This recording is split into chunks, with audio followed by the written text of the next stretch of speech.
কোরবানির সময় অনেকের মনেই একটি প্রশ্ন ঘোরাফেরা করে, কসাই বা যারা গোশত কাটাকাটির কাজ করেন তাদের পারিশ্রমিক হিসেবে কি কোরবানির গোশত দেয়া যাবে? অনেকেই ভাবেন টাকার বদলে যদি কিছু গোশত দিয়ে দেই তাহলেই তো হলো। কিন্তু ইসলাম এ বিষয়ে আমাদের কি বলে?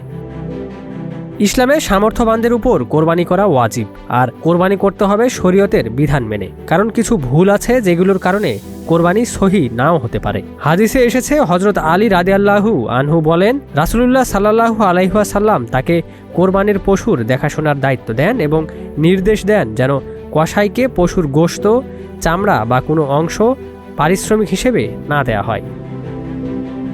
ইসলামী বিশেষজ্ঞরা বলছেন, কোরবানির পশু মূলত আল্লাহ পাকের সন্তুষ্টির উদ্দেশ্যে উৎসর্গ করা হয়, তাই এর কোনো অংশকে মজুরি বা ব্যবসায়িক লেনদেনের মাধ্যম বানানো জায়েজ নয়। অর্থাৎ যে কসাই পশু জবাই করলো অথবা গোশত কাটাকাটির কাজ করলো তাকে পারিশ্রমিক হিসেবে কোরবানির গোশত বা চামড়া দেয়া যাবে না। তবে এখানে একটি গুরুত্বপূর্ণ বিষয় আছে, যদি কসাই বা শ্রমিককে তার প্রাপ্য মজুরি নগদ টাকায় পরিশোধ করা হয়, এরপর খুশি মনে অতিরিক্তভাবে কিছু গোশত উপহার হিসেবে দেয়া হয়, তাহলে সেটি বৈধ।